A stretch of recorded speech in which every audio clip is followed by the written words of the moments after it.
All right, everyone. It is Monday, September 19th. It is West Virginia week. There is a trophy that we are bringing back to Blacksburg on Thursday night, 7:30, ESPN, under the lights in Lane Stadium. And we're rolling out the red carpet for the Sons of Saturday listeners this week. We got some special guests going on. We got some memories to talk about. We got a rivalry to talk about. And ultimately, we're going to have fun. So before we introduce our special guest here, got to give a big time shout out to our friends down at the Main Street Pharmacy in Blacksburg, Virginia. If you are going to the game this weekend, I guess we keep saying this weekend, the game is on Thursday. If you're going to the Thursday night football game in Blacksburg and you want to obtain a Beat West Virginia pin, Jeremy at the Main Street Pharmacy is giving out pins. He's got 500, the first 500 Hokey students or Blacksburg residents or whoever's down there, head on down there and pick yourself up a Beat West Virginia pin. They're going like hotcakes down there, but head on down to the Main Street Pharmacy where you are not a number. You are a neighbor. So we're going to do a little Hokey haiku from Miles Hyder. Black Diamond Trophy. Welcome to the Terror Dome. It's time to come home. There we go. A little rhyme there too.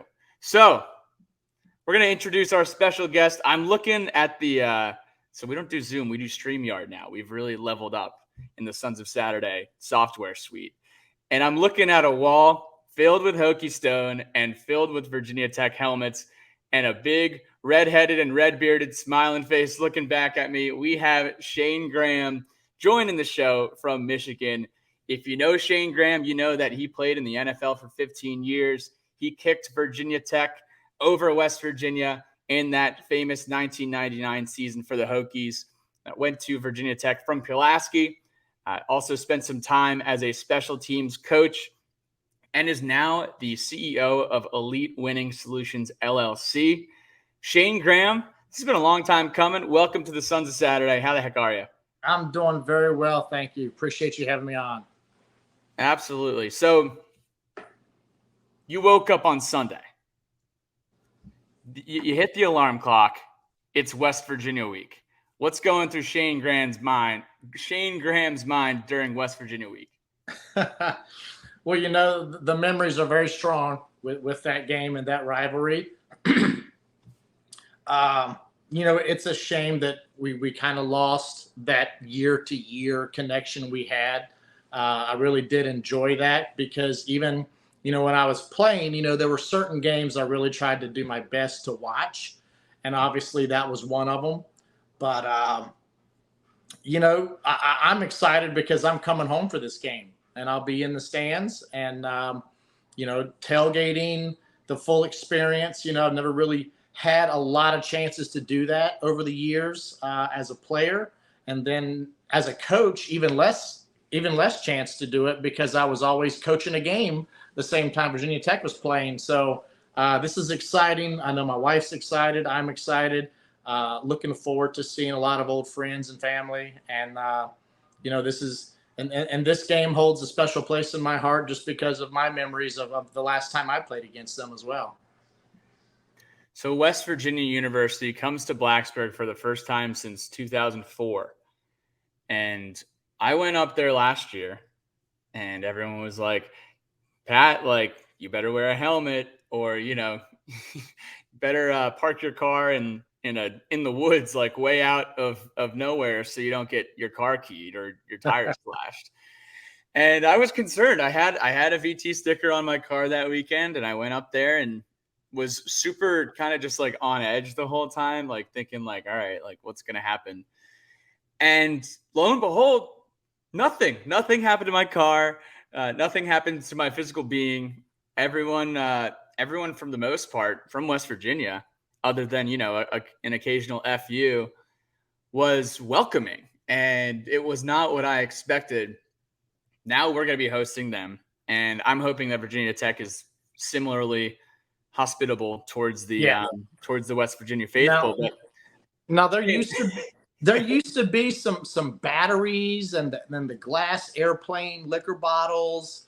I know one year they were shaking, I think Miami, they were playing Miami, and a player got hurt at the end of the game. And I think they were rocking the ambulance before it could even get out. I mean, I've heard some stories. And actually, I went to the game in 2000 in West Virginia. I had recently I'd gotten cut. I did not make the NFL my first year. So I made a trip with some people up there. And, the funny story from after that game, Virginia Tech won that game. But the funny story was that, we got hassled and heckled a bunch while we were leaving by a bunch of drunk students. And nothing really happened. A couple people got in people's faces. I think somebody had like a broom handle or a wiffle ball bat or something in their hand. But for some reason, like years later, when that story gets retold, we were being chased by torches and pitchforks and who knows what else. I don't know how the story spun into that, but that's the way it's told now. We were chased out of there by torches and pitchforks. So, it's usually the stories get a little bigger like a fish, when you tell the story later on. But a lot of great memories there, and looking forward to some really good memories this year, being able to enjoy it and get a win there as well. Yeah,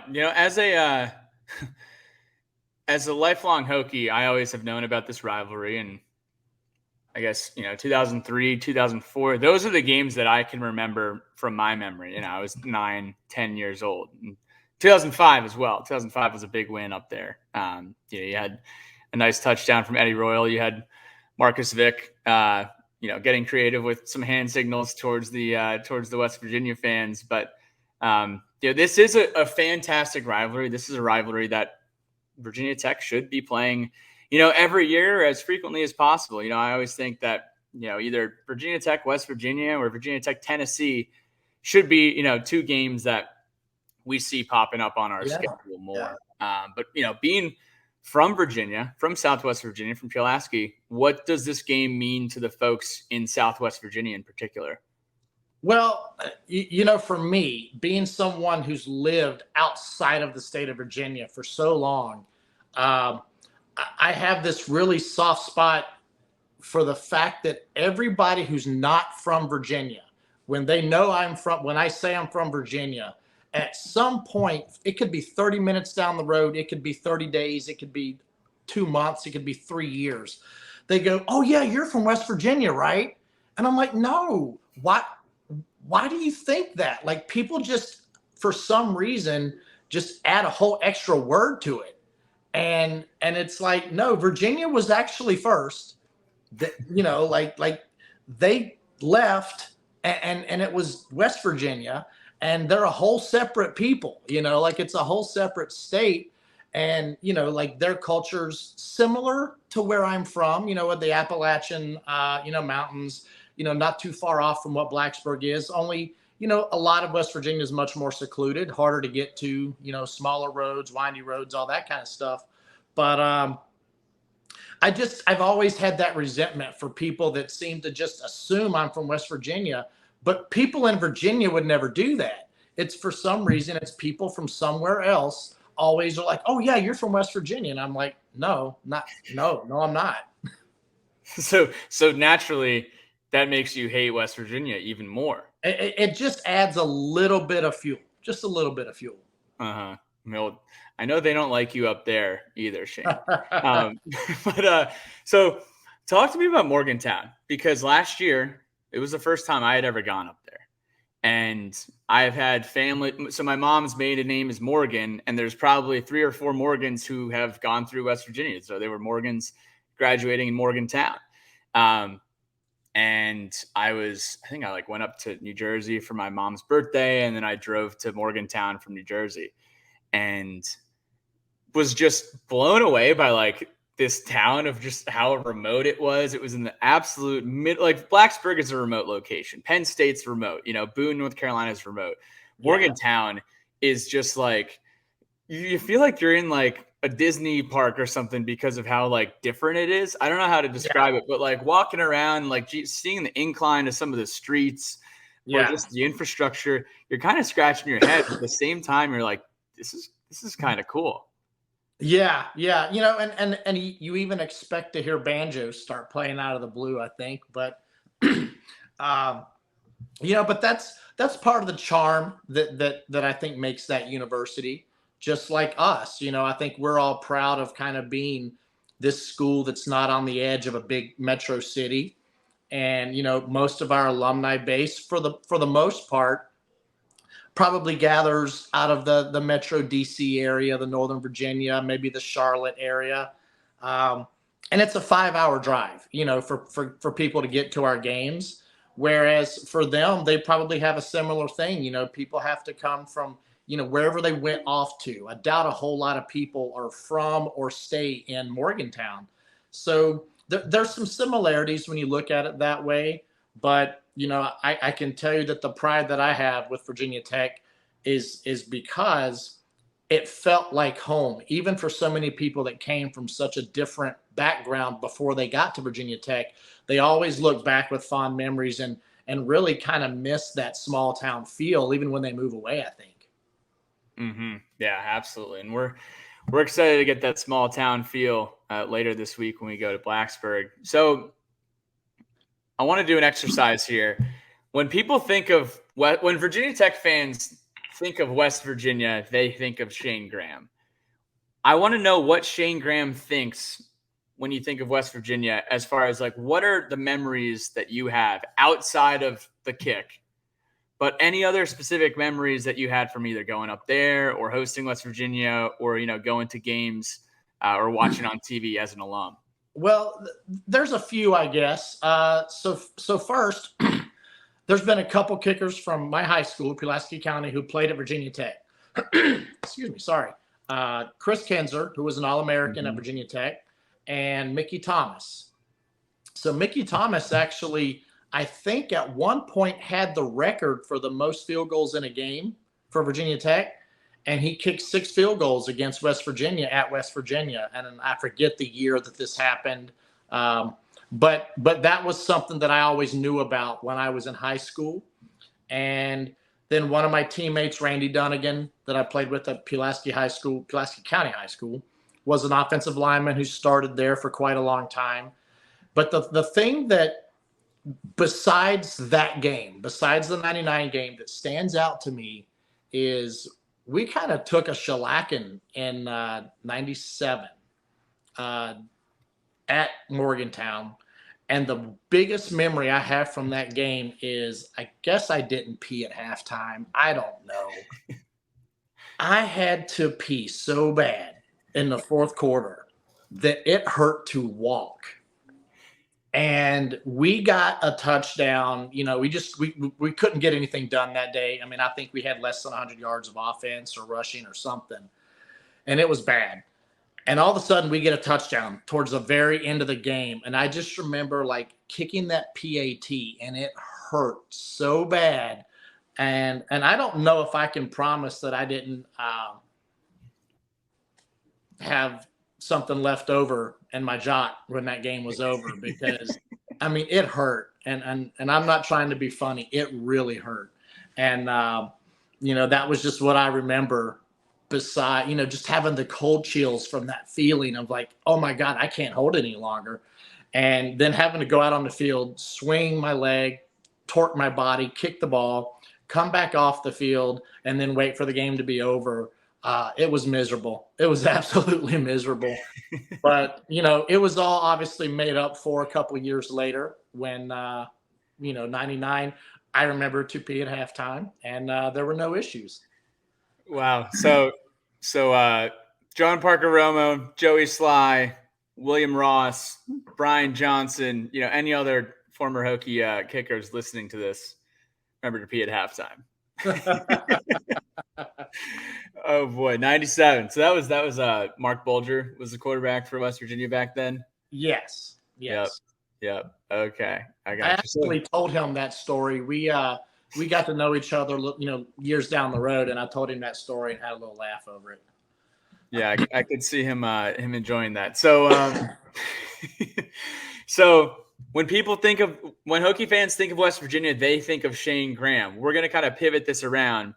what does Shayne Graham think of the following schools? So we're going to jump in the time machine here to your experience playing these schools, and we're going to kind of stick to the Big East theme with some Whoville references too. But what does Shayne Graham think of the following schools? Miami, undefeated. We never lost to them. That's good. Syracuse, Paul Pasqualoni and that damn tight end throwback pass in '98.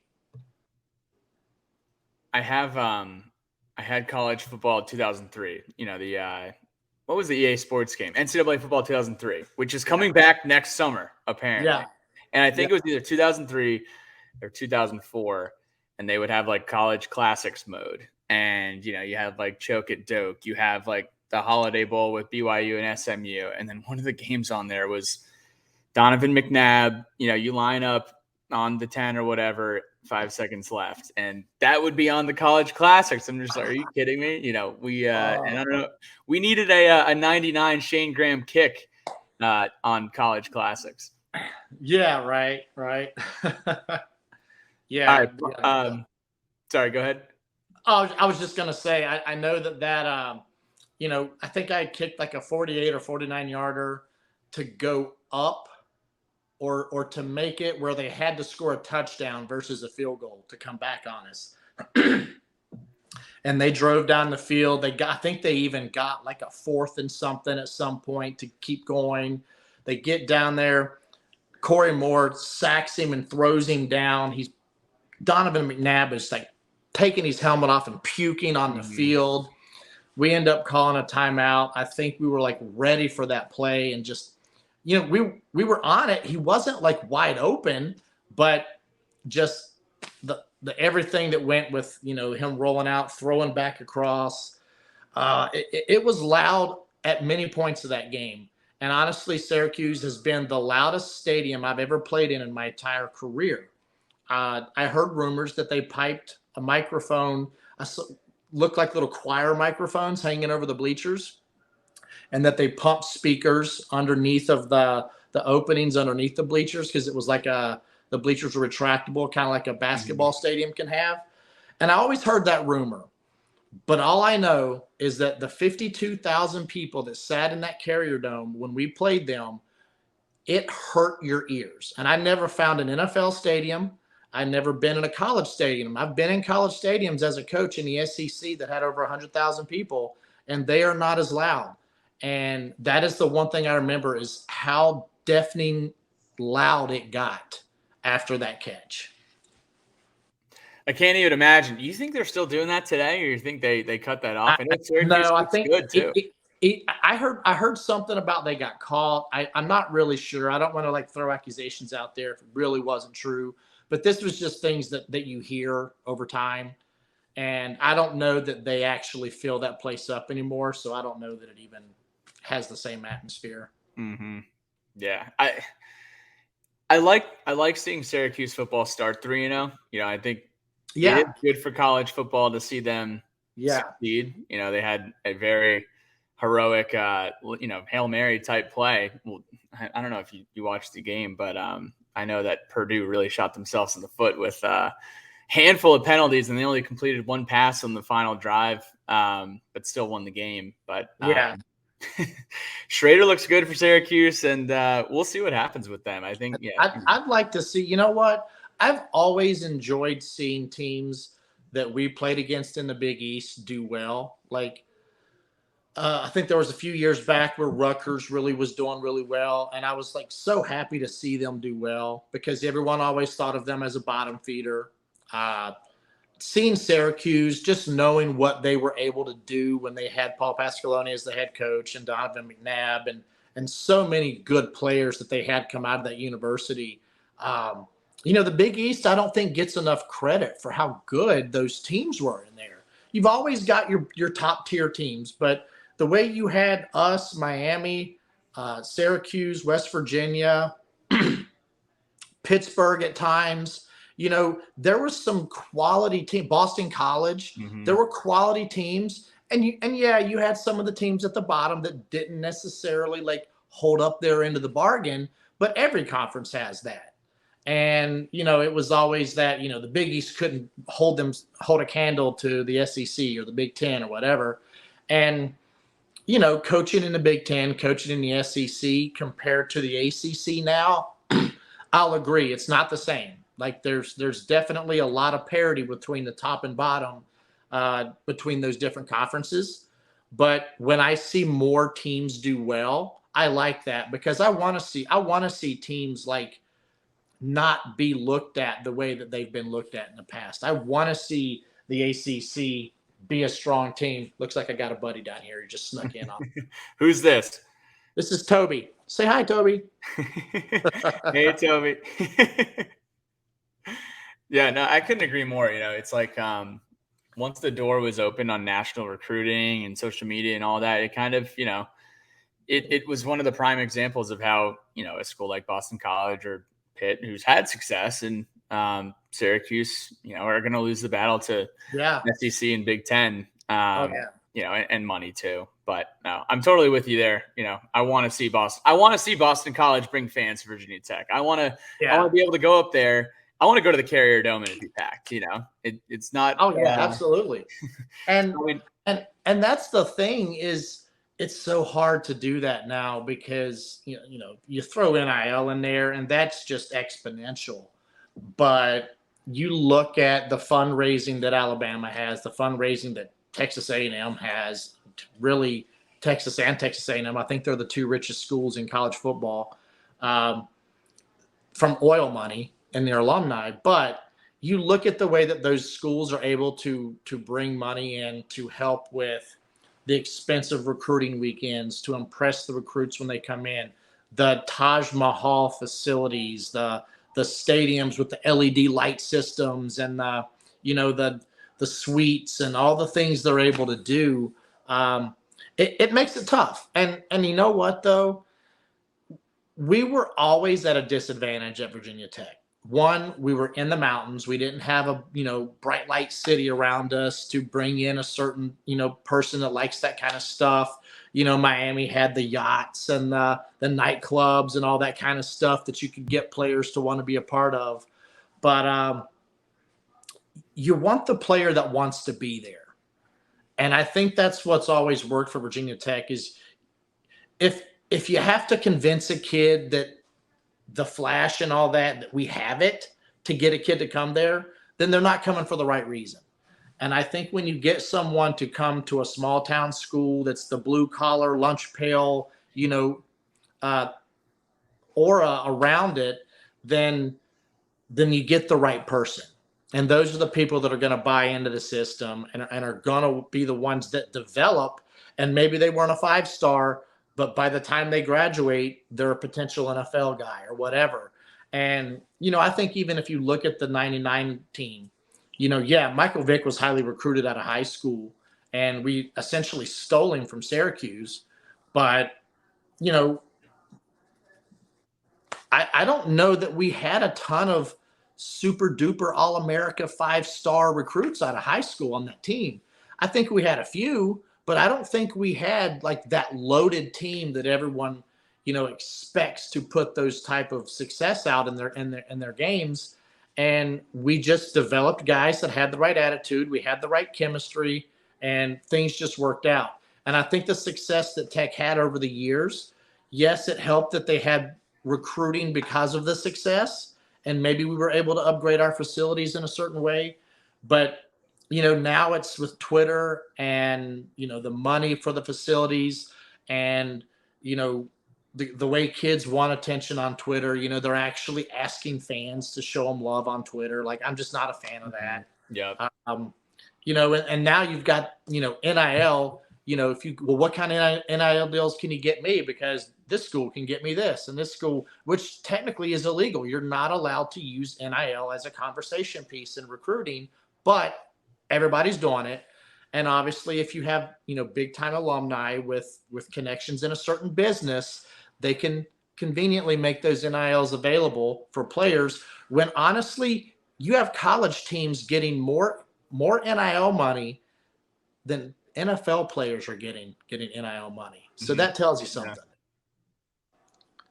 truly has become the wild, wild west, and I think what we can do is just hope that there's some type of regulation that is brought in, that is able to level the playing field here. At the same rate, you got the Sun Belt beating up on everyone. So, maybe we're going to be fine after all. I can't tell you how happy I was to see that. Nothing against Texas A&M, nothing against any of these other schools, but I like underdogs. And when I saw that happen, I was very happy to see it because it just goes to show that just because you have the nicest car, the nicest house, it doesn't mean you have the best life. That's the analogy that I say. And Texas A&M can have the nicest house and have the nicest food coming into the house, but the people that live in the house aren't always the happiest. So you still got to play the game. You still got to play with heart. You still got to execute. And I think that I just don't know that. I don't know that it's something that can be consistent. I don't think teams are going to be able to do that all the time. But when you see it happen, especially like in one big clump in one weekend, that was pretty cool. Yeah, I mean, and I'm excited to see what happens between now and the end of the year. If there's any Sun Belt teams that are making a push for, I don't think there's anyone in the Sun Belt who's a playoff team, but once the playoff expands to 12, you're going to get Sun Belt guys knocking on the door year in and year out if they keep it up. And gives the G5 a chance. So yeah, we'll jump back in. So we got Miami. We got Syracuse. We kind of talked about some others, but Boston College. What does Shayne Graham think when he thinks of Boston College, and any memories? Or my first collegiate field goal. It was a early Saturday game, September 1996. I think we lined up for like a 23-yard field goal, maybe, and we took the penalty to back it up 5. I think coach just felt like I don't want his first kick to be such a sharp angle, which whatever, it'd have been fine.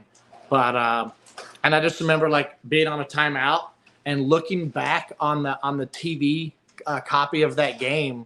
So my holder, Caleb Hurd, also from my high school, also an interesting story with the recruiting of him and me together. But we're during a timeout, and they don't go to a commercial break. They stay like on the camera, and they zoom in on me and Caleb. And they're telling the story of how they got Caleb to come to Virginia Tech to hold for me in order for me to come there. And they're zoomed in on Caleb's face. Well, they're pronouncing his name Celeb. And I think, I can't remember the guy's name, Eddie something. I can't remember the ESPN announcer's name, but he's making a joke about, so does Caleb have to use Shayne's, or Celeb? Does Celeb have to use Shayne's books, or so what does he get? Does he just get to be on the football team?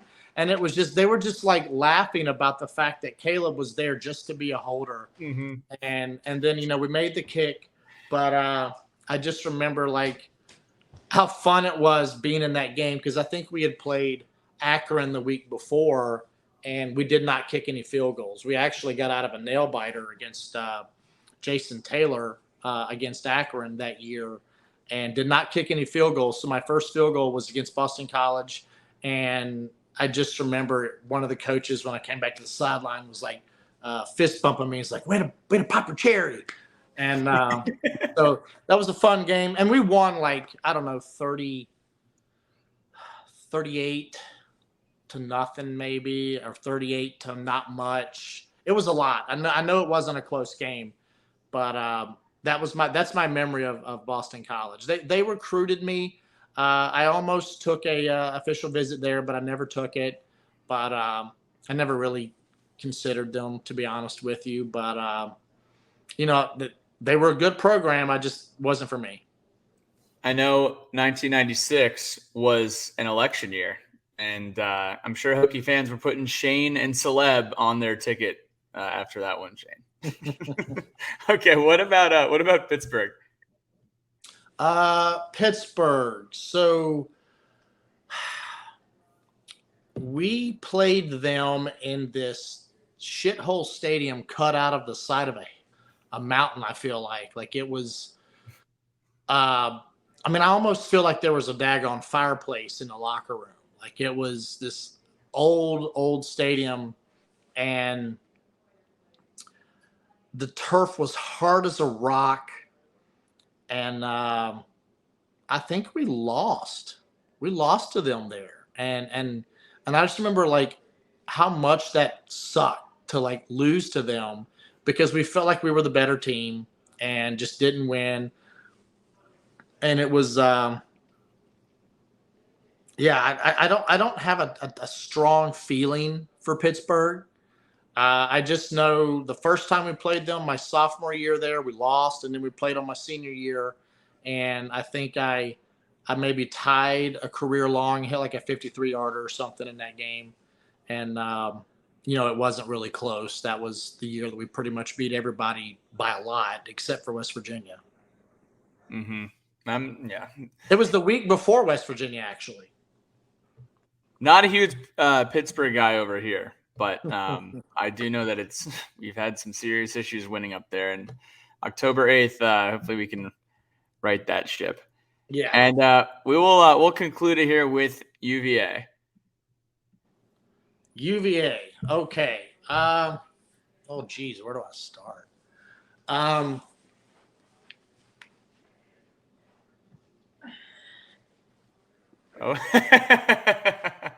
I wish I had something to drink out of this in. Me too.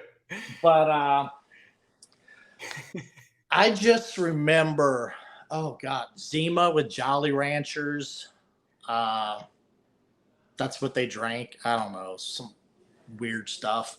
And then I remember the student section wearing khakis and ties and singing like the New Year's song or something when they score. I don't know. There's things I'd like to say, but it's probably best I don't say. But I know I had a bet when I was playing. There weren't a whole lot of guys that I crossed over with as teammates that played at UVA, but I played with Matt Schaub in Houston, and he had to wear my jersey all day long after we beat the crap out of him in 2012. So that was fun. Well, a bet well placed for sure. And I'm sure Matt Schaub has been hearing from you once a year, at least every year.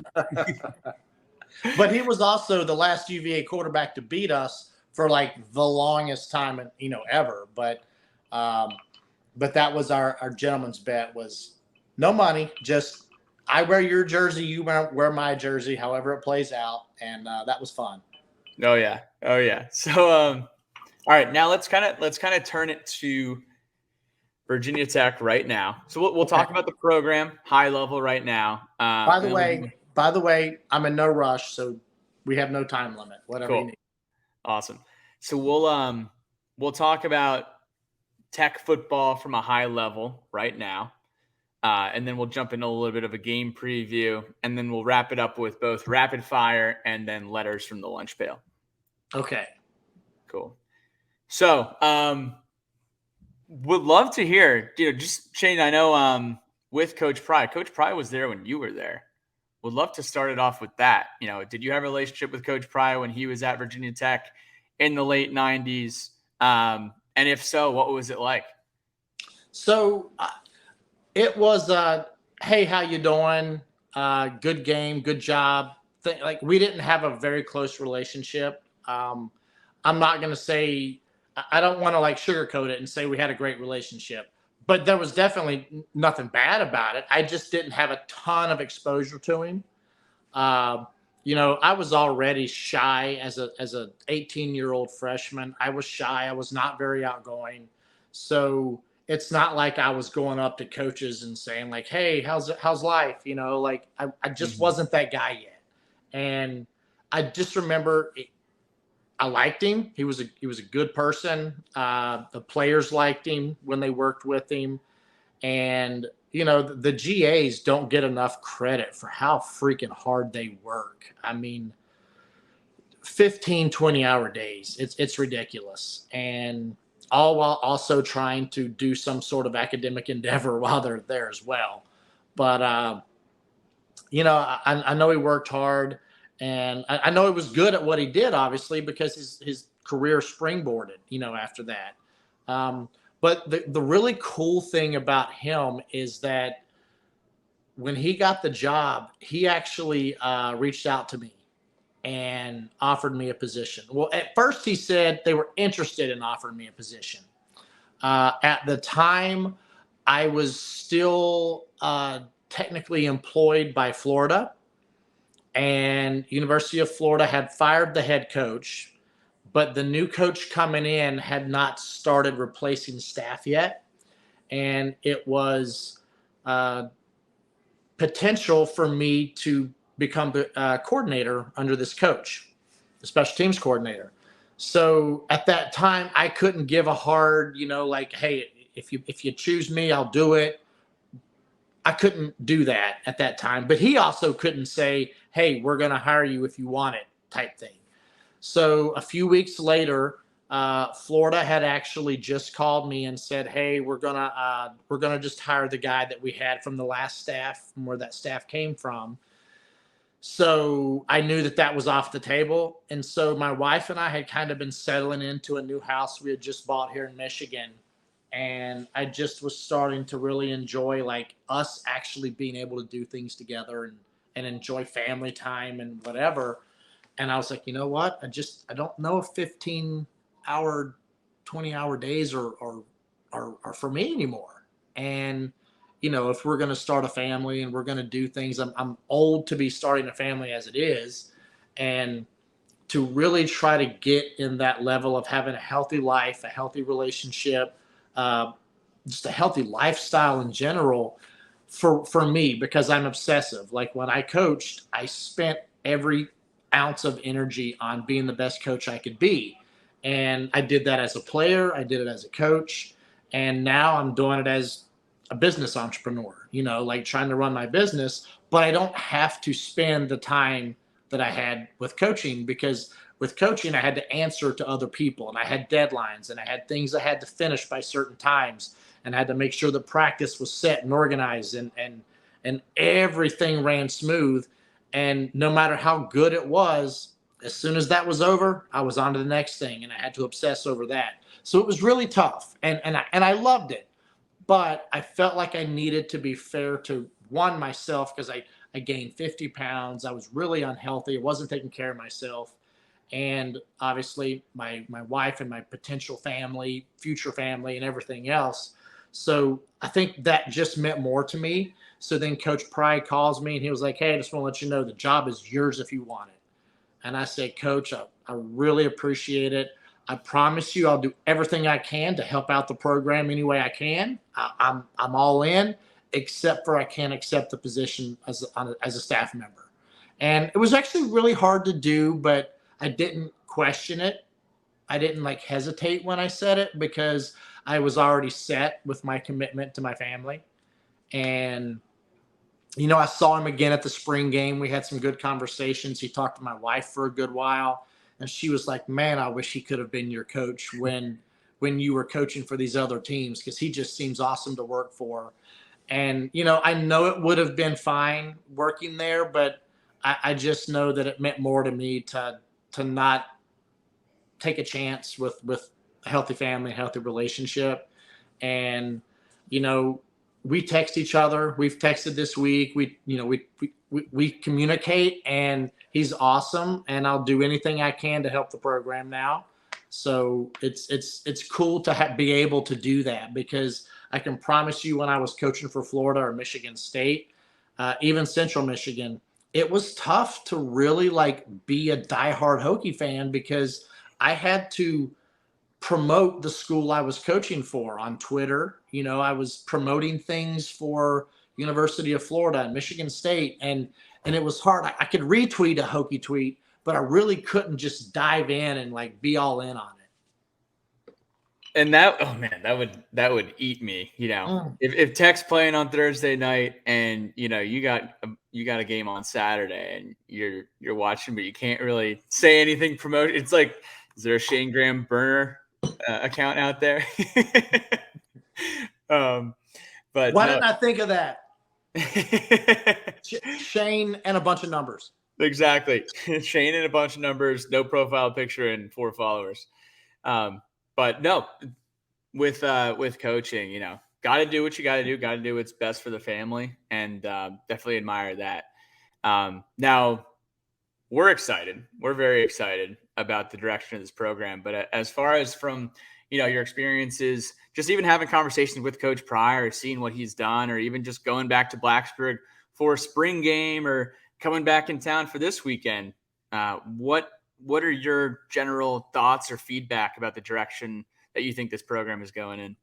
I feel very good about it. You know, I realize no one is a miracle worker. You know, even if you brought Nick Saban in right now, if we hired Nick Saban instead of Coach Pryor, I don't think he turns this team around to be what everyone wants it to be from the best days we had. It just doesn't happen. And, you know, I don't want to slight the staff that was there before. But there's just, it's so tough. And there's so many advantages that go in other directions because of these other extraneous variables that it's just hard to do. And even if, like I said, you bring Nick Saban in, you bring Bill Belichick in, I just don't think it changes overnight. And I know that's the world we live in. Everybody wants it, you know, it's a now society. It's a microwave society. Put something in, 20 seconds later, it's hot. It just doesn't work that way. And, you know, even if the fans are like, oh, he should have called this play or should have called that play or this coverage or whatever, it's so easy to say with 2020 hindsight as a fan because you're not in the moment. And no one understands what it's like in the moment when you're trying to communicate and relay different things from what other people are seeing with headphones on, from a different view, and what you're seeing on the field. When you're watching it on TV, it's completely different. And I promise you, a lot of the people that are like, oh, we should have done this and we should have done that, that doesn't mean that would have worked just because what they did do didn't work. So it's just, I see things as a coach now. I don't see things as a fan, but yet I'm still a fan. And yeah, I couldn't tell you how proud I am to be a Hokey. And I mean, I wouldn't have a whole wall in my house, actually more than one wall, to be honest with you. But all this, if I wasn't proud of it, you know, and when I see things that don't go the way we want them to go, I know that it's not easy to have the success that people want. And the expectations absolutely should be there. There's no reason they shouldn't, but you have to understand how to understand things when you don't get what you want. And, you know, it's just like a 5-year-old that wants a new toy in the toy aisle. You know what? Sometimes little Johnny you don't get the toy and you got to be okay with it. So you can throw a little tantrum for a little bit, but you got to get over it. And I think that's how fans have to be, because fans just don't know everything that goes into it and don't know how things play out in real time.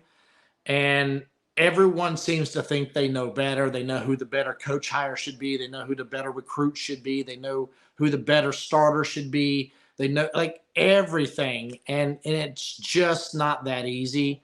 And, you know, I don't want to seem like I'm talking down to anyone, but the point being is that football success, with all the talent that's out there, it's really hard to do what you can do at an Alabama and what you can do at a Georgia and these other schools that have different resources. And you can't make things up out of thin air, you know, if you just can't do it. And doesn't mean it can't be done. It just means it's not going to be an every year thing. Like those schools get so close every year.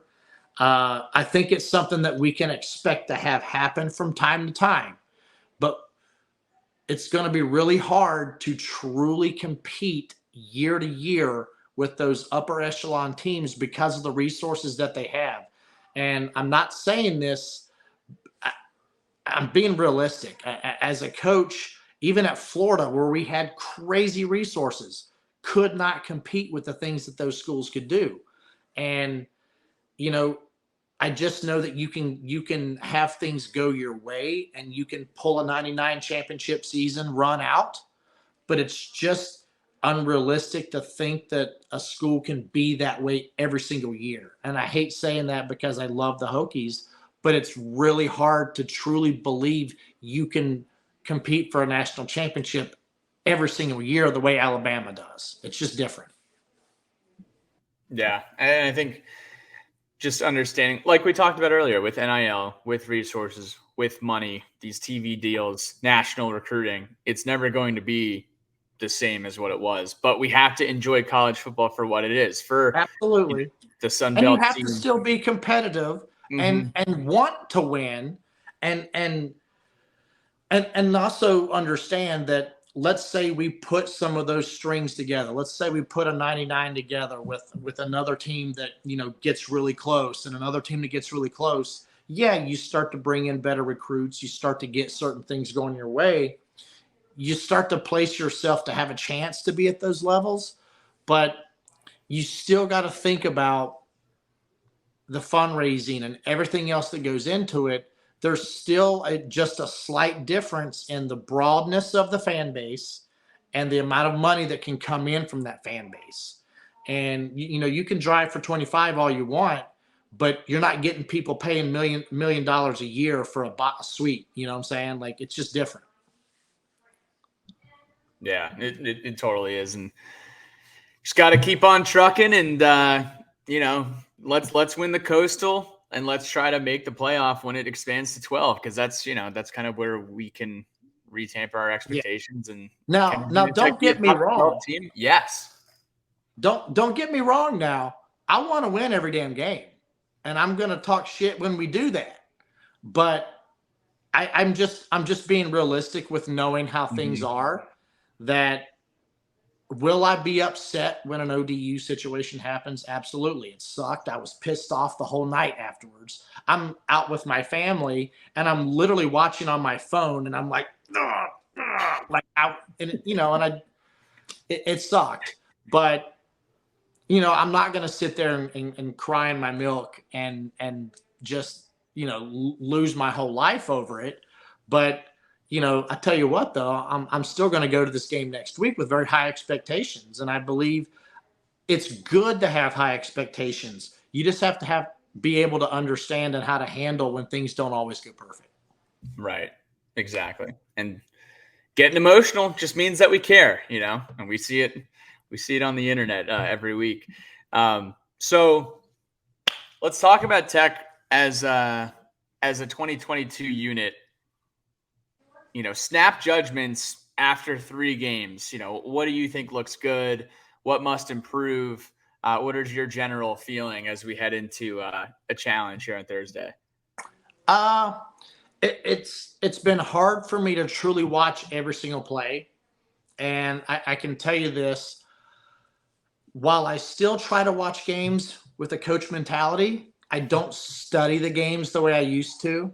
You know, I was so used to, you know, watching a play and rewinding it and playing it and rewinding it and playing it and being able to tell you exactly if someone's toe was pointing the wrong direction on a step and a technique with blocking someone versus, you know, turning your shoulders too much. Like I used to obsess over so many little details that I watch it differently now. And I try not to get caught up in that. And even when I do that, my wife still laughs at me because I'm watching TV and I'm watching a game. And I'm like, oh, why did he do that? And I pick out little things, or I try to explain to the room what just happened before the referees explain it or before the announcers explain it. And it's still in me, but yet when you're flipping from game to game, when you're trying to see all these different games and you're out at a bar and you don't really know what you can watch, or you're with other people that want you to put on the Michigan game or the Michigan State game or whatever, it's hard to truly watch every single play of Virginia Tech games. So I don't know that I have a true basis of what's good and bad.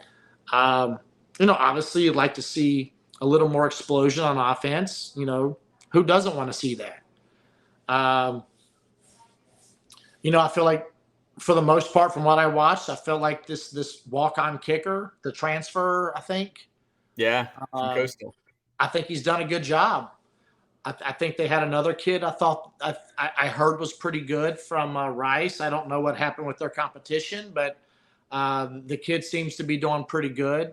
Obviously you want to take away the errant snap on the one that went over the holder's head that one time, but I like seeing guys do well. If anything, it's like we're spoiled with the Michael Vicks and the Tyrods and the guys that could just make explosive plays down the field at any moment.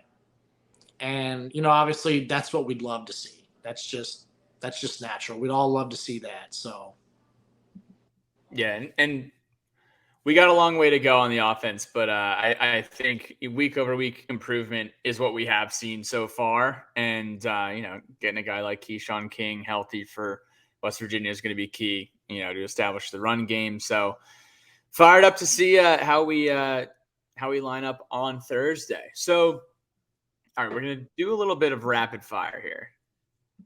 We're going to do some Hokey questions, some NFL questions, and maybe a couple coaching questions as well. So, and rapid fire, we always joke about rapid fire because it seems like it's never rapid. It's like, all right, a long story, but let's see. At least for the first 3 quarters of this, Shayne, let's see how rapid we can be. Okay. All right. Okay. I appreciate the warning because I do get long-winded sometimes, and I appreciate you saying that. So thank you. Oh yeah, it's like the running Sons of Saturday joke at this point, where it's rapid fire, and all of a sudden, we had Taiwan Garbett on last week, and I know we were talking about like who is his dream folks to sit and eat dinner with, and we talked about like 17 different people. All right. Best meal in Blacksburg, past and present.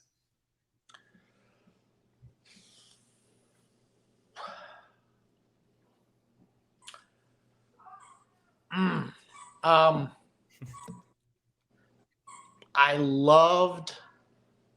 always loved the farmhouse, but that's not Blacksburg. So I'm going to say I loved Bogan's. I don't know if that's still there or not.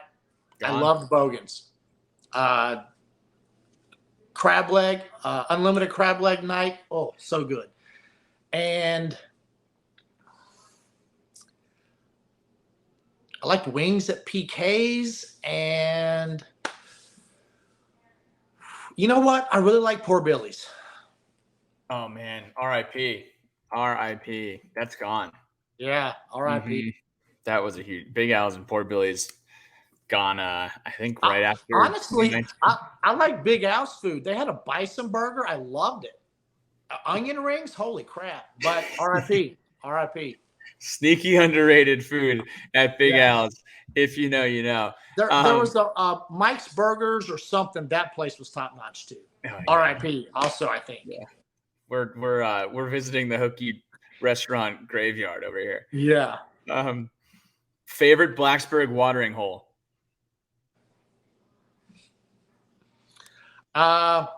2 places. R.I.P. Big Al's. Never went to Tots when I was in school that much because it wasn't really an athlete hangout spot. It was more of a Greek spot.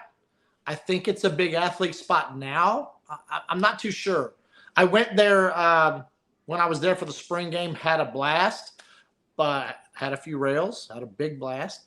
But so the corner spot, Sharky's now, I think. Yeah. Okay. So before it was Sharky's, Sharky's was right beside of it, but the corner spot used to be called Arnold's. Arnold's or Arthur's or something? Arnold's. And then it was called Sid's.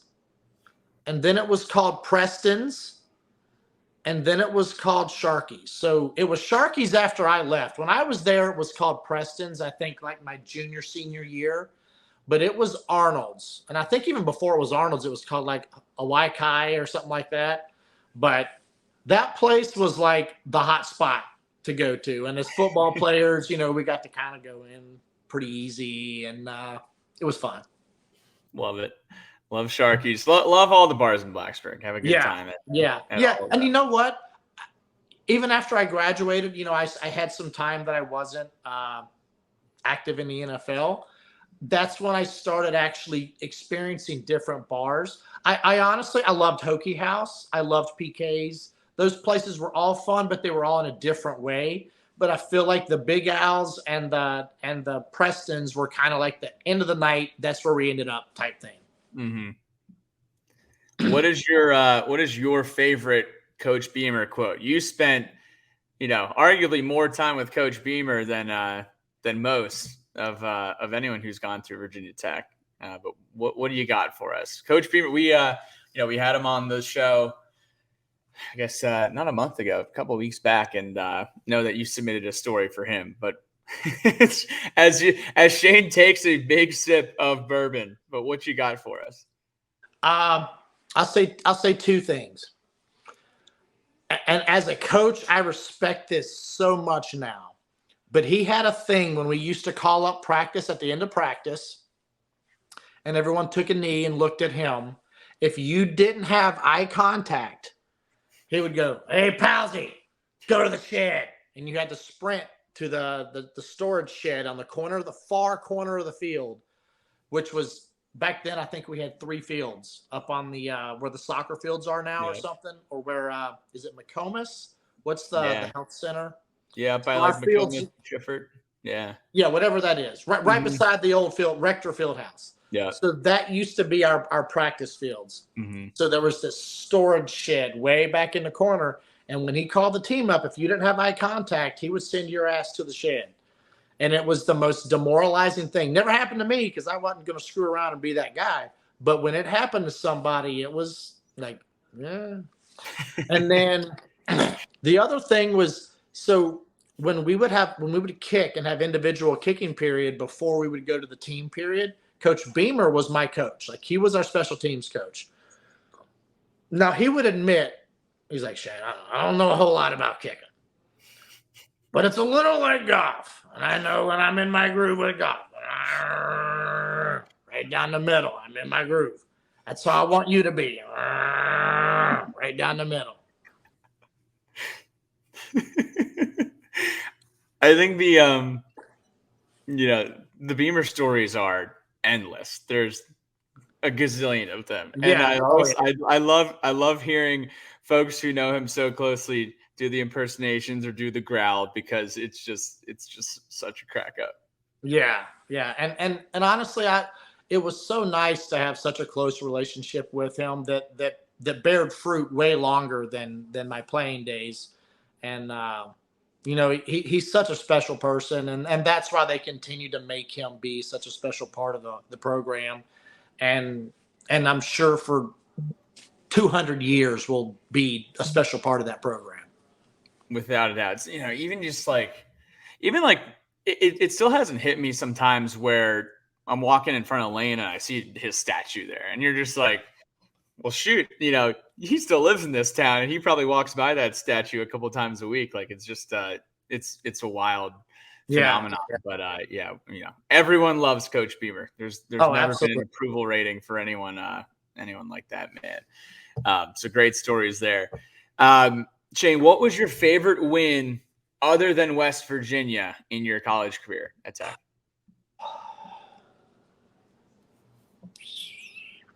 Speed round, rapid fire. I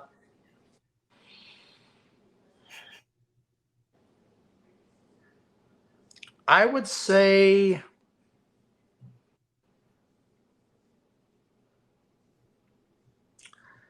Miami, 1996. I think Keon Carpenter picked off a play, like a game-saving touchdown or a game-saving 2-point conversion or something. I remember it was something like at the very end that like saved the game. And Keon Carpenter caught it and actually ran all the way back. So it might have been a touchdown. I can't remember what it was. But playing in Miami that year, it meant a lot, because I know a lot of people thought 95 was a fluke when we beat them at home, when we were 0-2 that year. I was a senior in high school visiting that game as a recruit, and we won that game, and that had a very strong impression on me as a 17-year-old recruit, by the way. But everyone thought that was a fluke. And then 96 rolls around, and we win that game. And I remember winning it in Miami. It was just such a fun feeling to have. And then to fly home after that game was just fun. It was, some of my first, flying on a big plane type experiences, maybe my third or fourth. I don't remember what game of the year that was. It might have been early, but just an overall, like, that experience was pretty awesome to win that game in the Orange Bowl. Not the Orange Bowl, but the stadium called the Orange Bowl.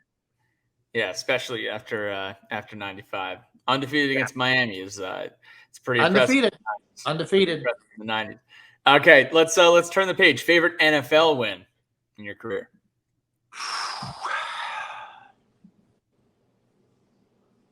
Man. Okay.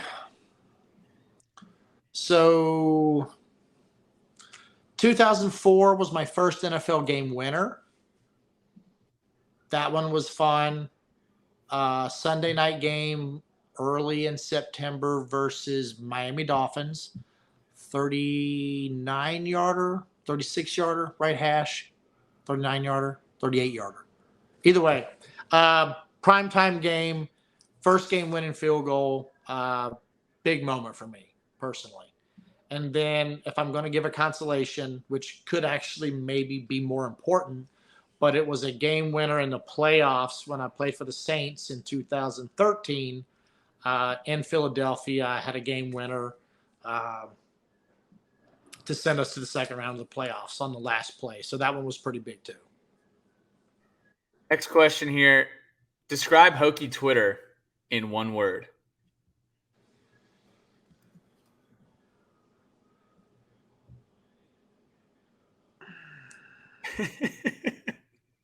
Oh, man. I'm blanking on all my big words I want to use.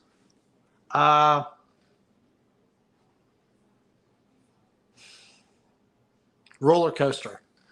Yeah, I think that's a fair assessment. That's definitely, and that roller coaster is usually either the highs of a win or the lows of a loss, and then everything in between. Yeah.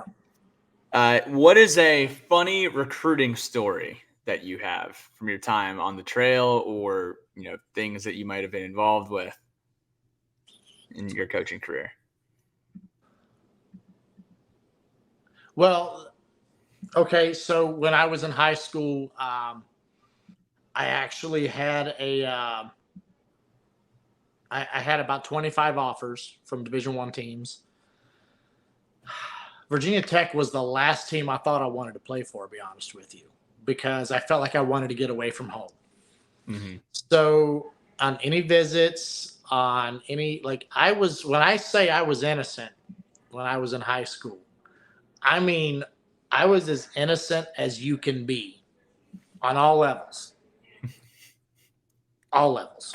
So when people tried to give me drinks, I didn't drink. Tried to introduce me to girls, didn't know how to talk to them.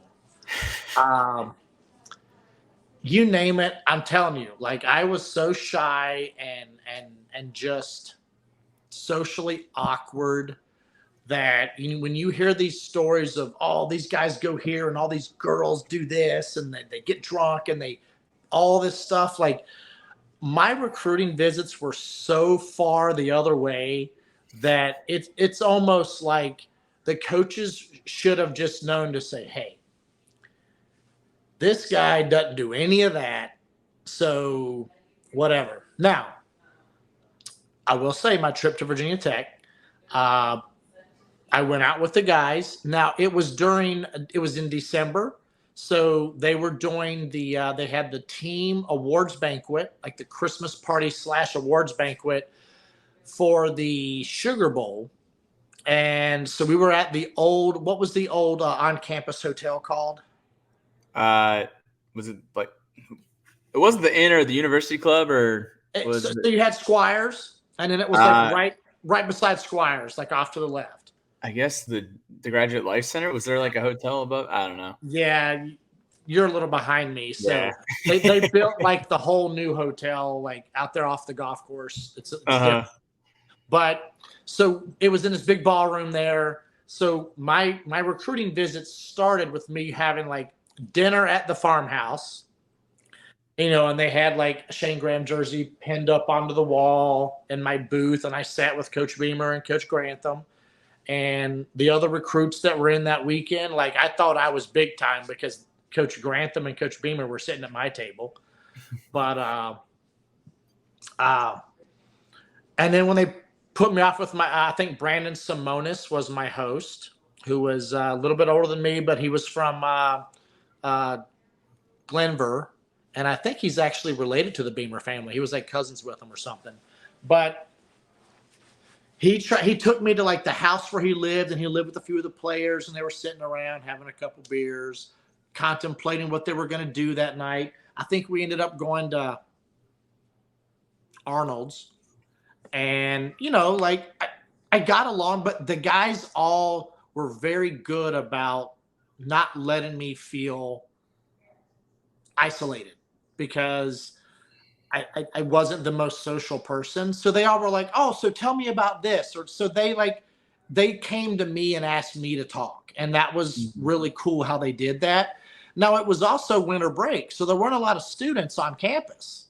So it wasn't like I was in Arnold's on a Friday or Saturday night when it's packed and the floor's bouncing from people dancing and the music and all that stuff. So that probably helped out. But I just remember of all the things that I did in recruiting, I was the most comfortable with those guys because they made me very comfortable. Now, once I got to college, is a whole different story with a little bit of all that stuff. But as a 17-year-old who was extremely naive and extremely innocent and unexposed, they did a really good job of making me feel comfortable. And that was actually my visit was when I first started thinking like, well, there's something different about this place. Like it just made me comfortable. And soon after that, that's when Coach Beamer and Coach Grantham called Caleb Hurd, my holder in high school, and said, hey, if you're going to come to Virginia Tech as an engineer already, if Shayne comes here, you can hold for him. And then Caleb called me, told me that, and I was like, holy shit, this changes everything. That's when everything really started to go away from Georgia, Penn State, UNC, some other schools that, probably had bigger names than Virginia Tech, but it just started making more sense. And when I started finally making my decision by late December of my senior year, it was almost like a no-brainer at that point. So it's funny how you go in just a couple weeks from I would never go to Virginia Tech to I can't imagine not going there, and it changed. And I obviously never regretted any of it from that point going on. But it's funny how in 2 weeks things change so quickly. It is funny how a lot of people who go to Virginia Tech, it might not be your first choice, or just like how does such a large student body get to this remote location in Southwest Virginia? Everyone has their own unique story of how they ended up at Virginia Tech, which is always pretty special. And then the last question here, you coached at Central Michigan, you coached at Michigan State, some SEC ball in Florida. What were some of your favorite road environments to coach in, where you'd be on the sideline and you just look up and be like, this is pretty cool. I haven't seen anything like this before. This fan base is so engaged. This atmosphere is amazing. So you've got Michigan, you got Ohio State, you've got, all these different places, Texas A&M, all these places, 100,000 plus. Nothing compares to Penn State. Home games at Penn State, I'm telling you, the whole game, every single pom-pom that they hold in the bleachers is going forward at the same time, going backward at the same time. The music is like they're on cue with the music. Like it is one of the most choreographed, awesome full game experiences you'll ever see. And as much as I think we have the best entrance, hands down, best interest, Clemson whoopty shit. They have a bunch of people yelling when a team runs down a hill. Who gives a shit? Okay.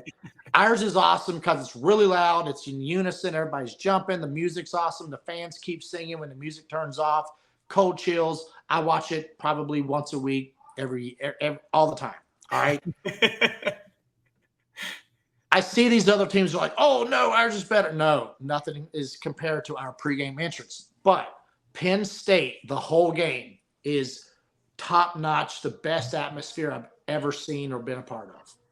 And we beat them when I was at Michigan State on the last play touchdown to finish the game. And it was one of the coolest things to be a part of. And, you know, their whole like whiteout and all that stuff. It's unreal. And their stadium is nothing special by any means. I mean, honestly, when I look at Penn State Stadium, it looks like an unfinished director set, but it's 100 and whatever thousand people, and you feel like the bleachers could crumble at any moment, but it's 100 and however many thousand people that are loud as hell, and they're super like just almost, it's not choreographed, but it's like they are. They're just in unison, and it's the whole game. They're just always going and like into it. And, you know, that was the thing, like at Michigan State, I thought it was cool, but it was nowhere near Virginia Tech's atmosphere. You know, it's a 75,000 seat stadium, and yeah, they filled it most of the time, but the band starts playing the fight song every time something exciting happens, and everybody quits screaming and yelling and starts going. And it's like, oh, yeah, great. Like, there's no excitement. Like, there's nothing to it. Whereas Penn State was like, they'd play a song and everybody was jumping and screaming and pumping their palms and whatever. It was like just the whole game. It was amazing. It's the best full game experience I've ever seen. Penn State is far and away, you know, in my top 3 on my bucket list of where I'd love to see a college football game. And COVID really screwed us over because that was going to be such a fun home and home. I know they were supposed to come to Lane Stadium in 2020. We were supposed to go up there in 2025. All of a sudden, COVID cancels it. And, you know, between the Penn State series getting canceled, the Wisconsin series getting moved back, the Michigan series getting canceled, you had all these really fun opportunities for Tech to host these big-time Big Ten programs and also go on the road to these programs. And, you know, it's been a huge bummer that the Penn State series hasn't been rescheduled, you know. But I know they got Central Michigan this weekend. They're hosting the Chippewas at noon on I guess this Saturday. Yeah. I was actually just talking to their coaching staff today. There you go. So hopefully we'll get that game back on the books. But I love that anecdote that you have because I thought you were going to say something SEC. So that was a little bit of a curveball. I'm telling you, like Florida is good. Like it's actually pretty badass. Played Alabama game 2, came down to a 1-point game last year, and rocking. It was amazing, but Penn State's is better. Write that down, Hokey fans. Write that down. I like that take. Yep. All right, so Shayne, we're gonna move. We're gonna finish up here with letters from the lunch pail. These are questions submitted from social media and or the old text message. Got a few texts today, so that's awesome. Okay. All right, so Shayne, Justin Cates says during the final drive at West Virginia in '99, as Michael Vick was leading one of the greatest drives in school history, what was going through your mind? Were you locked in on your warm-ups? You know, are you aware of the progress going down the field? What was your process like for a moment like this, or, you know, these moments in general? So I only kicked in the net in between plays. So I saw the pass to Terrell Parham. I saw the pass to Ricky Hall. I I was actually had just finished my kick into the net when Michael came running down the sideline, like right past my right eyeball. And I remember as he's going down, I was like, oh shit, put my chin strap on. And that's when I knew I could put from here, I think it would have been a 52 yarder, I think, from the original ending of his run. And then he caught he caught Terrell Parham, Andre Davis, then he caught Ricky Hall. Or one of those, okay. But I think it was Ricky Hall was the last catch on the 27-yard line, and then we spiked it to stop the clock. But before we got that gain, I had already come out to the sideline. And at that point, I'm already at a point where I'm really what's going on in a game is actually my peripheral, and I am looking at the goalpost and just thinking about the ball flying between the goalposts. And that's always been my routine as long as I can remember. I still do it today. I coached Grand Valley State this past weekend, and I'm walking down the field as we're getting in field goal range, and I'm literally sitting there envisioning the ball flying between the goalposts. I'm like, wait a second, I'm not even playing. What am I doing? But the thing that I remember most is when Michael Vick came running down the sideline was strapping my chin strap up because I knew it was time. And other than that, it's my process was never any different for a game winner than it was for any other kick. But just being aware of the clock and how much time's left in the game, I knew that it wasn't like a wait for fourth down situation. It was, okay, it can be any second now. So at that point, that's when you make sure you're in eye contact with the head coach. And when he gives you the signal, you go out. And then, so you're going out there. This is a question from Billy Ray. He says, Shayne, when you are about to go in and kick, do you like it when people are dapping you up and cheering you on and encouraging you, or would you rather everyone leave you alone? What was your engagement with others? I personally don't care. I might not remember you if you did, but on the sideline, like I as I'm going onto the field and on the sideline, like, yeah, I'm good with everybody coming up saying, hey, let's go, man, let's make it, whatever. Like, I'm good with that. Going onto the field, I do remember Terrell Parham was the only person who interacted with me as I came onto the field.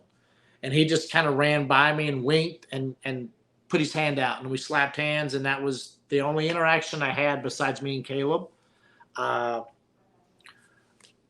Honestly, it wouldn't bother me because I'm in a process where there's a lot of unconscious routine going on, and I continued that through my pro career. I actually got a lot better at it. So maybe at that time I would have been more aware of people doing things, and maybe that's why I'm more aware that Terrell Parham gave me 5 and winked at me when he came onto the field, or when he was coming off and I was going on.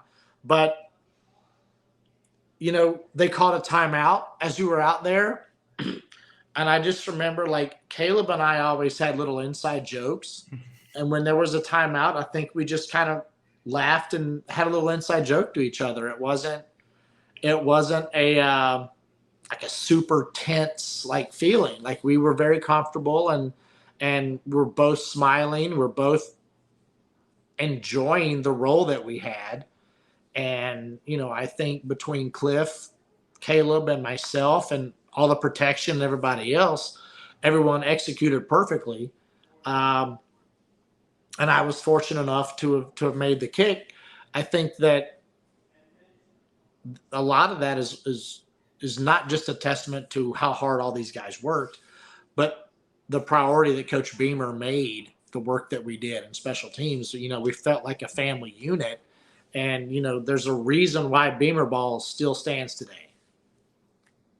Absolutely. And, so I'm going to slide over. For our YouTube viewers, I'm going to slide over, and you can check out Shayne celebrating making the kick there and winning the game.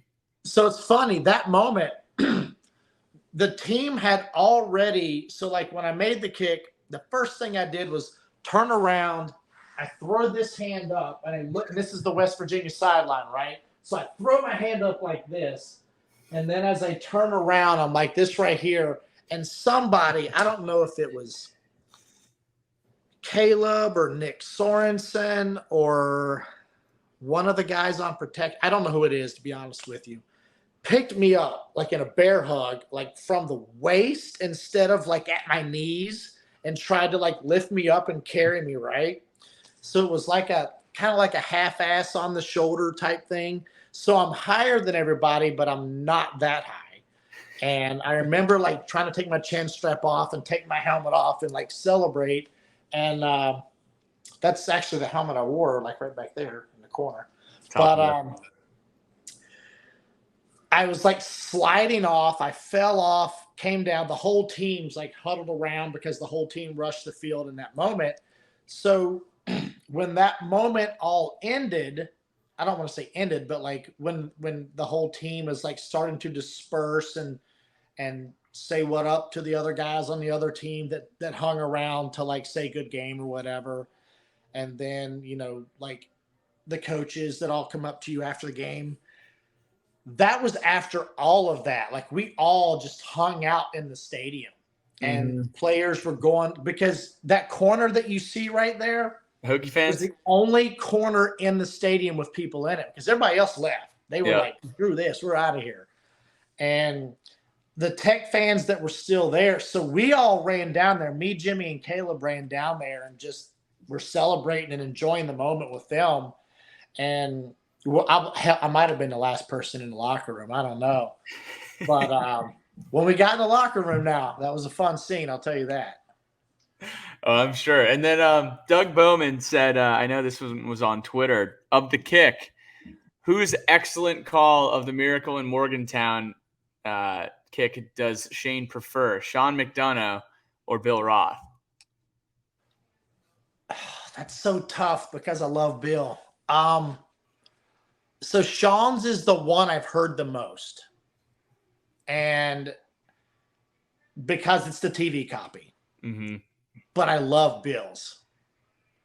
And I think Bill just has the perfect voice for announcing games. And it's maybe because I heard it so much. Mm-hmm. But, you know, I love hearing Bill's voice, but Sean's and was it Sean McDonough and Mike Tirico? I don't know who the other guy was. Might have been Tirico. Maybe. But like that one's the one that stands out because so when I played my NFL career, I had that YouTube clip downloaded into my iPad. And I had, every time I made a perfect field goal in the NFL, like it was a kick that was right down the middle, I put it into this cut-up. And part of my sports performance, mental performance process was to build perfect cut-ups. And I added on to it my whole career that I would watch the night before games, that I would watch in the hot tub before games, that I would watch after practice, that I would watch before practice.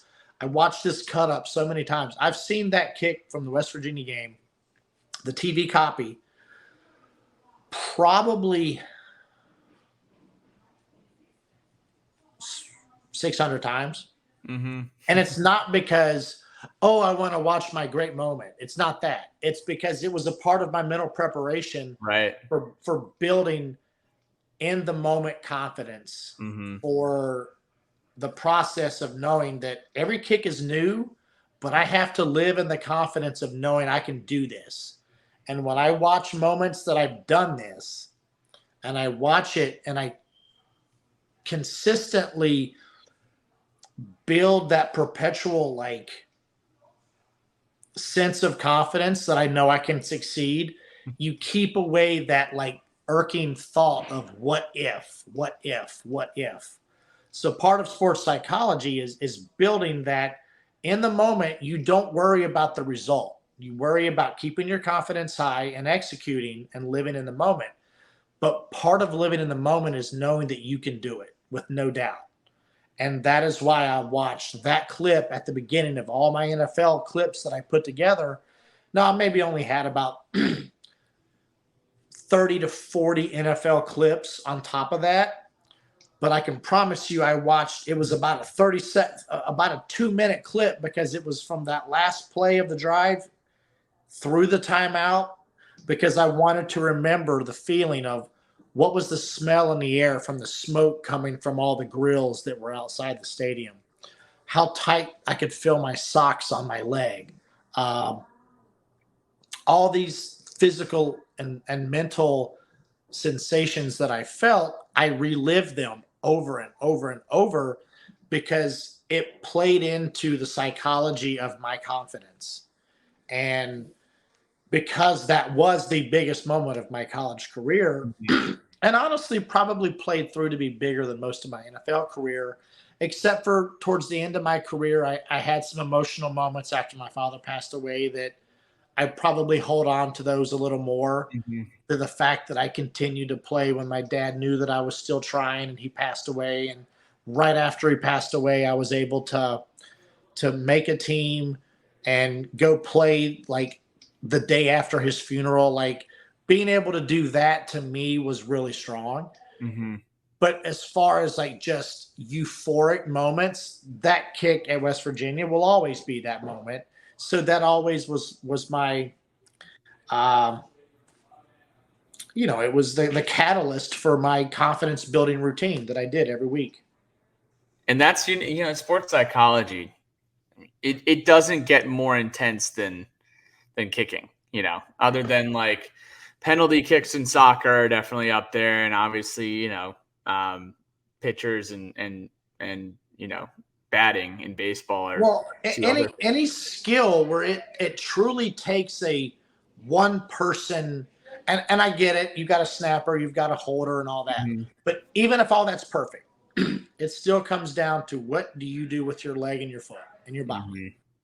And we see it a million times. The snap, hold, protection's all perfect, and the kick still goes right or left, right?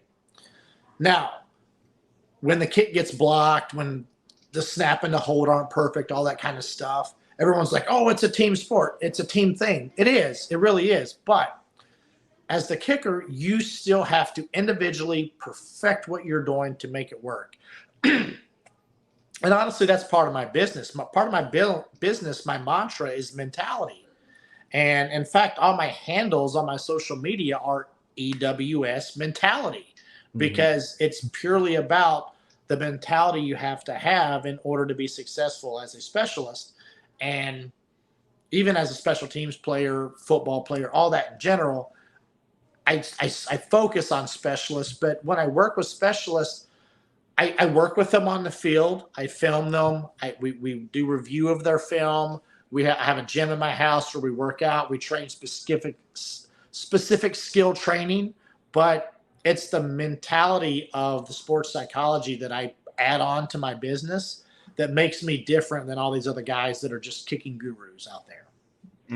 And once you get it, I'm sure, the mentality of it being such a pinnacle aspect of your business allows you to get into a much better relationship with the folks that you're coaching rather than some of these other. Absolutely. And that relationship is deeper than just, oh, I taught them to point their toe and turn their hips and square their shoulders. And, like I coached Evan McPherson, who's the Bengals kicker, and I'll never take any credit for him being the physical kicker that he is.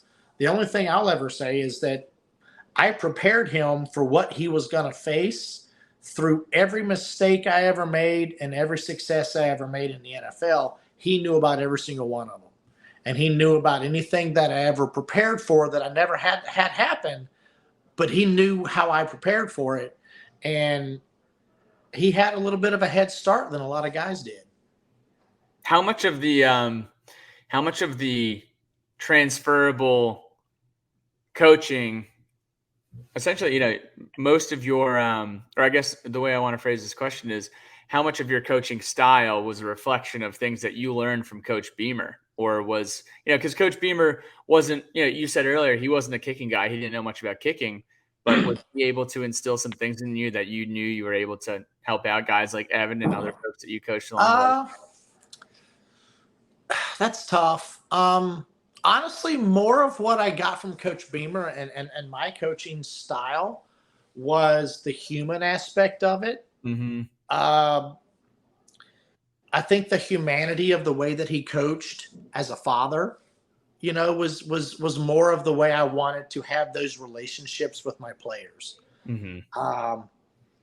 Like all of my players, I never hesitate. Not as soon as I meet them, I don't say, "Hey, love you guys," but throughout working with them, I can promise you that within text messages and in person, and even now when I talk to, I've probably talked to 15, 20 of my former players in the last 2 weeks, specialists, not just other players that were special teams players, but the specialists that I worked with on an individual basis, get off the phone. Hey, love you. Like that's how I feel with these guys. Mm-hmm. And when we have conversations and we have our last meeting before the game starts, hey, I love all you guys. I honestly don't care how you perform. I love you no matter what, whether you start, whether you don't start. But let's go out there and have the best game of our lives and let's make each other proud. Like that feeling to me is so much more rewarding than, hey, go kick ass and don't screw up. Like that's not me. Mm-hmm. Now, when it's in the week and we're coaching and we're working with guys, whether it be guys running down on kickoff to make the tackle, the guy kicking the ball, or the guys that are blocking for the returner, like had relationships with all those guys. And it was, sometimes there's a little bit of tough love in there and you got to put it out. But those are also the same people that when that player messages you 2 weeks later because of something different and they're like, hey, love you, coach, like that's what makes it worth it. And when I get to have these relationships with the players that I work with now as a private instructor or whatever you want to call it, it's special. It's a special feeling. So that I feel I got from Coach Beamer. I think a lot of the X's and O's and philosophical type things as far as like how to teach the progressional things of the football mechanics. I probably got more from Darren Simmons as a special teams coordinator at Cincinnati. Yeah. And there's probably little quirks from other coaches that I had from here and there. I'd say really the only football X and O's I got from Coach Beamer truly, because I didn't pay attention, honestly, to the X's and O's as much when I was a player because I just thought kicking a field goal. That's all I got to do. That's right. It. Jimmy Kibble kicked off. I kicked field goals. Jimmy punted. And, Cliff and Shayne Beamer snapped. So I didn't have to worry about any of that stuff. Just kick the ball. All right. But he was very aggressive on punt return, punt block.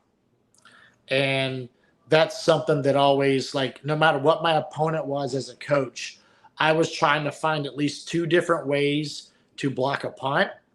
And the one way that I thought would work the most, I would try to work that into the scheme, and I would try to somehow finesse that second way into it, because you really can't do more than one punt block scheme in a game. That's it.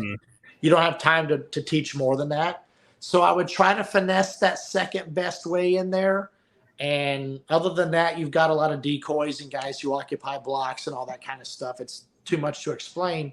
But it was always trying to be aggressive with blocking a punt. And nothing's more rewarding than when you see like the plan you put out there and somebody blocks a punt. It's awesome. And I know Coach Beamer had that more than any other coach in his tenure. So, even Urban Meyer and all these other coaches are like, well, I went and talked to Coach Beamer because he's the one that taught me that I need to try to block more punts and I need to do this. And, that's what he's known for. And he was the master at it. Without a doubt. And, you talk about the human aspect and the human aspect of Coach Beamer that you learned and you being able to transfer that into the players that you're coaching. That also opens them up from the mentality aspect. If you know them as a human first, they're going to open up and help you understand what their mentality is. So that's definitely a good way to get into the mind of a specialist. Now, Shayne, I know you've been talking about it a little bit, but would love to hear a little bit more about your company, your entrepreneurship. what you got going on with coaching and instructing, because I'm sure the people want to hear what's going on there. Yeah, so basically, it's easy to explain that I'll do private lessons, one-on-ones, things like that. That's the easy part of it, and it's easy to logistically put that together. My wife and I actually joke, we call it a kicking bed and breakfast, because we have kind of an all-inclusive type deal where you come stay at the house, you get fed. I've got a weight room with Who's cooking? What's that? Who's cooking? I do the steak. My wife does everything else. There you go. But we have a pizza oven, so I'll do the pizzas too. And if we go on the flat grill, I do that. But the wife is definitely the chef. I'm good at cooking the meats. But but guys come here, they can bring their wives or significant others, whatever. We take care of them. It makes it so they don't have to pay for hotels, things like that. But we go on the field. I have like 3 or 4 cameras, high definition, slow motion, high frame capture. I got an office with multiple screens, big screens and stuff that we review it on. I've got a gym back here that has everything you can use as a kicker to make you better, skill specific type training that I learned in my career, and even things I've researched beyond my career that most strength coaches just don't have the time to really put into for their football team, because your team training is always different than what you need as a specialist. It's just different. So it's an all-inclusive type thing. I do that. But I also have high schools that bring me in, and I work with all their special teams, because not a lot of high school coaches have a lot of resources for special teams. IMG brought me in, who is questionably one of the best high school programs in the nation. There's been a few other teams that don't really want me to say that I've been there, but I've been there. There's some college teams I've worked with. There's actually some pro teams that I've had some consultation with. But I also work with players that are looking to get drafted, or once they've gotten drafted or signed as a free agent, that need to learn special teams skills as a tight end, as a linebacker, as a running back, a wide receiver. What skills are they going to have to use to make that NFL roster? And making that NFL roster as an undrafted guy, or really 4th round and beyond, you don't have a guaranteed spot on that team. And if you don't contribute as a kickoff coverage guy, as a punt coverage guy, protection guy, a block guy, a punt return guy, or a kickoff return guy, like if you don't give yourself that value, then they've already got guys on the team that can do all that. They don't need you. And the only guys they truly sign to play as a wide receiver, as a running back, as a whatever, is that 1, 2, 3 round draft pick. So other than that, you've got to prove your value on special teams and hopefully work your way up the depth chart. And that's where I come in, and I work with guys like in the off-season training facilities and stuff. So I move around and do some different stuff. And then I partnered with a company that has been established for a while, but he knows the value that I bring, and he's brought me in as a partner. And we're going to be a part of some other big things I'm not ready to announce yet, but those will be coming, and they'll be very big. But and there'll be some partnerships with some very big companies like Sports Illustrated and some other companies that'll be involved in that. So I'll let those play out as they may, but I'm not at liberty to discuss everything with that right now. We will be eager to see those news come out. We're fired up for the EWS mentality and all to come out of that, Shayne. And we're gonna wrap up here with 2 final questions. Oh, look at that! Toby's got the Bud Light chew toy in the frame. It's Pup Light. Yeah, enjoy responsibly, Toby. So, Shayne, Thursday night, we're gonna start it off with a score prediction. Thursday night, West Virginia is a 3-point favorite. Opened up as a 2-point favorite. We are now 3-point dogs on Thursday night. I don't believe in all that shit. Yeah, I don't believe it in either, Shayne. Give me a score prediction for Thursday night's game.